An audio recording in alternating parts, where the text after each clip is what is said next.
नमस्कार मु श्रीमती मंजुलता राउत घर बालियापाड़ खगड़ापाड़ मोर यही जो कविताटी टिकी झीटी 1995 मसीह लिखी मोर बड़ झी लुसी डाक नाम लुसी तार भल नाम मौसुमी सामल सी भारी दुष्टामी करुए। यही गीतटी मोर 1995 मसीह शिशुलेखार बाहरी एपाई मु 100 टंका पुरस्कार पाई। केते दूर आपण मन को छुब से कथा आपण मैंने जानते। टिकी झीटी लुसी मोहर भारी गेले सीए टिकी कथारे रागी जाए से मुह फुले दिए बुझेनी किछि सुख दुख से खाइबा तार काम अबुझा तार टिकी मनटी लुसीटी तार नाम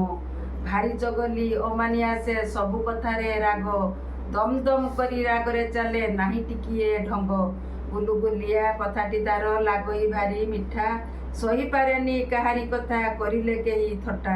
पाठरे तार भारी आदर बहीटी तार साथी एभई नेब सेबई नेब अड़ी कर ये नीति बाबा पाखरे कर ये अड़ी आनीच कौन दियो नदेले किछि मुह छिटाड़े आखिरे भरी लुह